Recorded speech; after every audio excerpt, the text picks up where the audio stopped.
Salamat tayo sa Panginoon natin sa taas, kay Lulu Ambo, at sa inyong lahat patuloy na nagdadarasal para po sa kaligtasan ko. So sana paglalakbay ko pong ito mga tol ay makasalubong o makita ko man lang yung iba nating kasamahan. Ano yun ng mga bandido, no? May ano pa dito, ano, alam niyo yung tik-tik mga tol. Sabi naman ng ibang supporters natin, hindi naman masamang umiwas kung kinakailangan. Totoo naman po talaga yun. Hindi naman po talaga karuwagan yung umiwas sa ano, sa kapamakan, lalo na alam po natin na medyo dihado tayo, kaya mas mabuti po talagang umiwas. So ayun na tol, isang mapagpalang gabi po sa inyong lahat, at update tayo sa kalagayan natin ngayon. At awa ng Diyos mga tol ay medyo maayos-ayos na yung pakiramdam natin, at kunting pahinga na lang ay babalik na yung tudong lakas natin.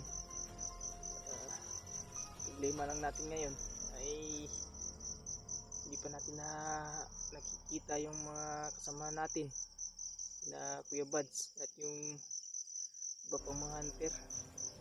So kung nasaan mo sila ngayon mga tol, sana iligtas sila, at sana ipanalangin nyo rin po yung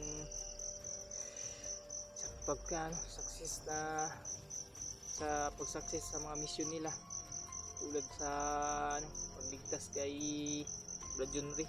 Dahil pagkakalam natin, bihag din si Brad Junri, halos magkasabay lang kaming nabihag.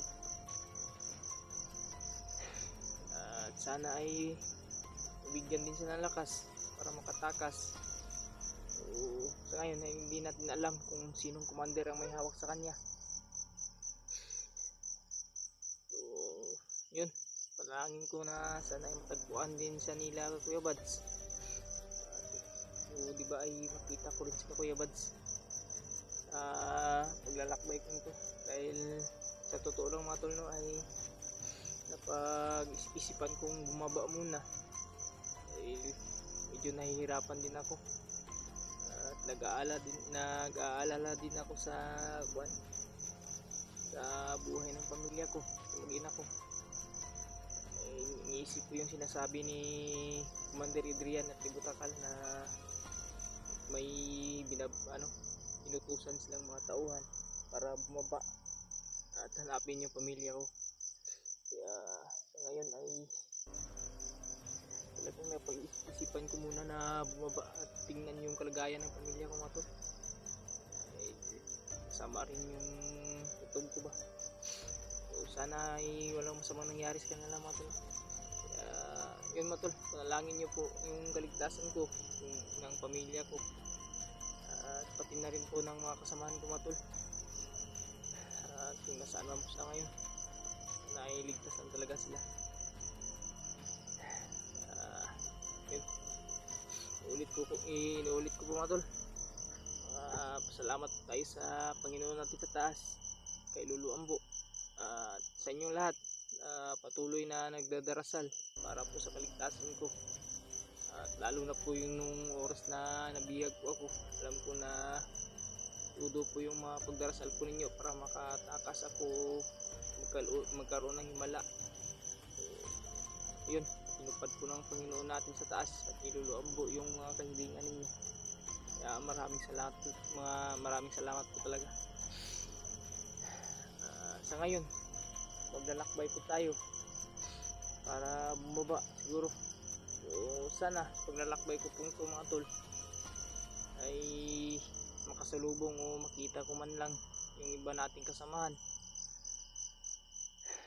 So pakishare na lang po ng video ko mga tol sa mga kasamahan po natin dyan, para malaman po nila yung sitwasyon natin ngayon at yung mga desisyon at plano natin. At sana ay patuloy nyo pa rin po ako suportahan mga tol sa mga gagawin ko pang mga video o mga pag-explore. At sana ay hindi po kayo magsawang sumuporta mga tol. At kung ano man yung maging desisyon desisyon ko po mga tol. Sana ay hindi po kayo magalit o mamapon yung ang mga loob ninyo kung sakaling bumaba po muna ako.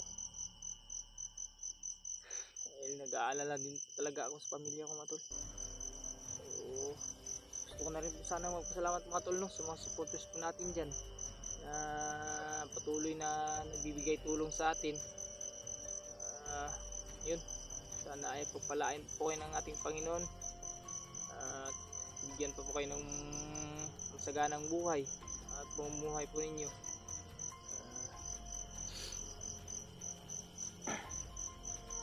Parang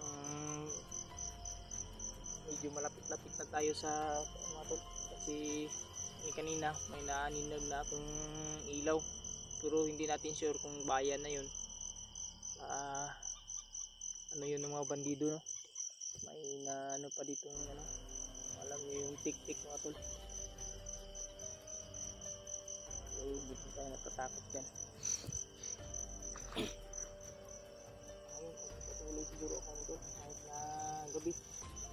Kailangan ko talagang mababa bago mag-umaga. Yun, ulit ko mga tol, pagdarasal nyo na lang po yung kaligtasan ko po at yung mga kasamaan ko, lalo na po yung kasama nating mga nabihag. Sana ay pagdarasal nyo po, sana ay paliparan sila ng lakas ni Lolo Ambo ng ating Panginoon sa taas, para makatakas o ano man yung posibleng mangyari.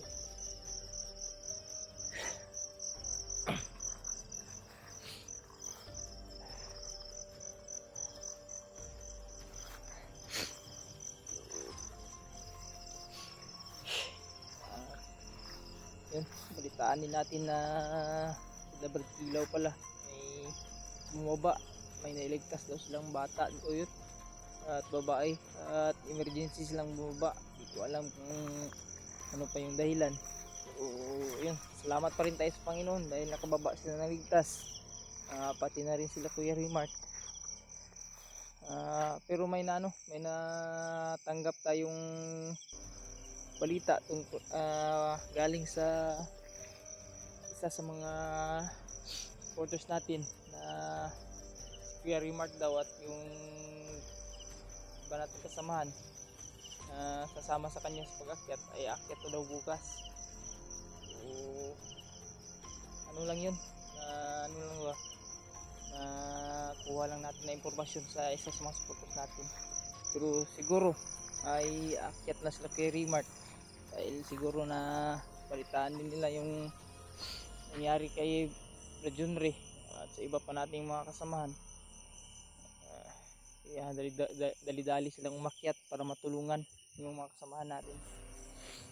So yun, patawad po talaga mga matol kung napagdesisyonan ko po munang bumaba dahil yun talaga yung pamilya ko, naalala ko po. Sana ay hindi po kayong magsawang sumuporta mga tol kung ano maging desisyon ko po. Sana ay patuloy pa rin po kayong manonood sa mga video ko po. Napakalaking tulong po yun sa akin dahil tulong po talaga yung inaasahan ko po ngayon, yung pag-i-explore. Sana ay dumating din yung mga panahon mga tol, no, na palarin tayo at makapagsahod para maibigay tayo sa pamilya natin at maibili man tayo mga pagkain o ano man yung gusto ng pamilya natin. So yun, hinihiling ko lang po mga tol yung mga taos puso po ninyong pagsuporta, panunood sa mga video ko po. Maraming salamat po sa inyong lahat.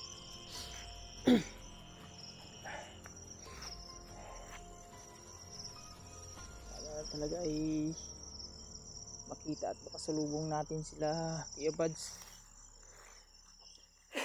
At kung saan mas talaga sila ngayon, sana ay ligtas lang sila. At sana ay nasa mabuting kalagayan lang din yung bihag si Rajunre at iba pa natin makasamahan. Sana ay nasa maayos ng Diyos na talaga. At si EG nag ano rin sa akin na balak na daw rin siyang umakyat. Ewan kung sinong kasama niya, pero yun, ano man yung desisyon ni EG, sana ay may kasama siya.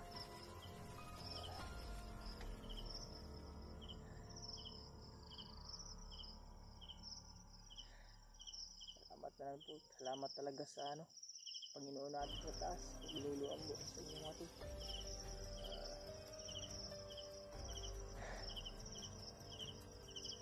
At nakatakas tayo sa kamay ng mga Pilipino.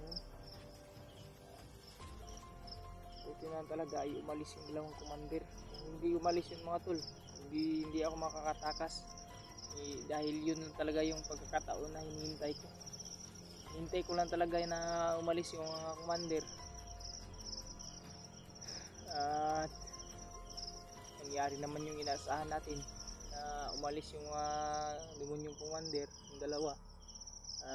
Yun, success tayong nakatakas. Kaya salamat talaga sa Diyos at kay Lolo Ambo at inyong lahat mga tol. Balik-balik yung tik-tik mga tol. Yung sa Bisaya, tik-tik, balik-balik siya.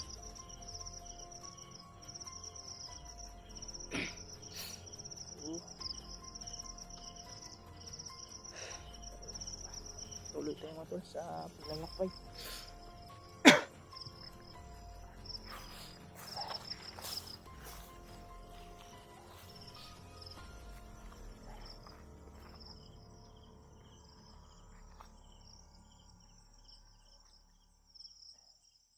May mga aso sa unahan, no? Sana i-bayan na yan at hindi na yan mga aso ng mga bandido.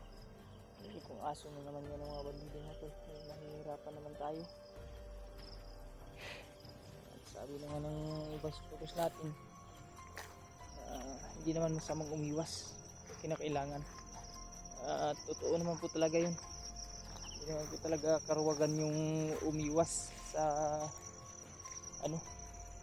sa kapamakan, lalo na alam po natin na medyo dihado tayo, kaya mas mabuti pa talagang umiwas. Kaya sa ngayon ay sige talaga tayo na kababa at makita yung pamilya natin para mapanatag yung loob natin na ayos lang sila at walang masamang nangyari. Yun mga tol, inuulit ko po, sana ay ma-share nyo po itong video ko sa mga kasamahan ko. Kung may mga informasyon po kayo na alam sa kanila, yung mga video po nila ay pa-share na rin po mga tol, dahil napakalaking tulong po yan sa amin. At sa iba po natin mga supporters po dyan, supporters natin na nagbibigay ng mga informasyon, kung nag-send po sa atin sa Facebook natin, kung hindi man po namin maisa-isa, maraming salamat po sa inyo lahat. Yan nyo po at gagawin po namin ang lahat at pagpupursugin po namin na mabasa lahat ng mga mensahe po ninyo at mga informasyon na binigay ninyo. Balik-balik talaga yung mga tanong, parang sinusundan ako ng yung tik-tik.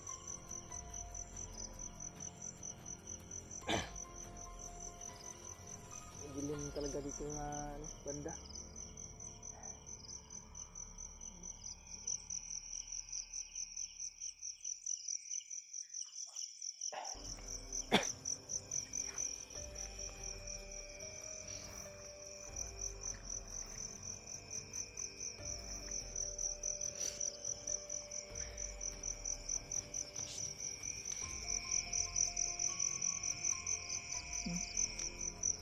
Try ko muna yung ilaw mga tol.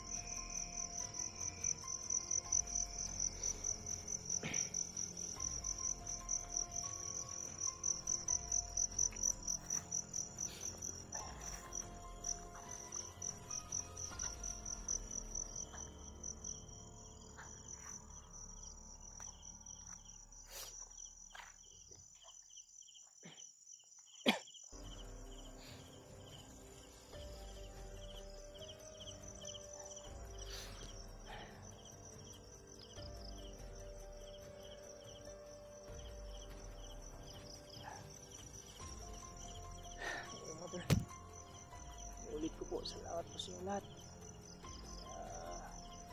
Walang sawa po niyo mga pagsuporta, mga panalangin po ninyo. At asahan nyo rin po na gagawin ko po ang lahat para hindi masira yung tiwala po ninyo sa akin. Kung ano man po yung mga kahilingan po ninyo at gusto nyo iparating ay huwag po kayong mahiyang mag-comment sa comment section natin dyan at mag-message natin sa Facebook. May gusto po kayong iparating na mga problema sa o mga suliranin po ninyo, huwag po kayong magtubili mga tol. Tulad po sa mga karamdaman po ninyo, sakaling makababa tayo at mapunta tayo kay Lolo, ay mahiling po natin na mapaliparan po kayo ng dasal at gamot para sa mga nararamdaman po ninyo. Yun, ulit ko po na sana ay suportahan nyo pa rin po ako mga tol sa mga darating ko pang mga video, at sana ay palari po tayong makababa ng ligtas at tahimik yung dadaanan natin, walang mga bandidong nakaabang. So yun lang mga tol, maraming salamat po sa inyo lahat at yun, pagpalain pa kayo ng ating Panginoon. Mag-ingat po kayo palagi. God bless you all always.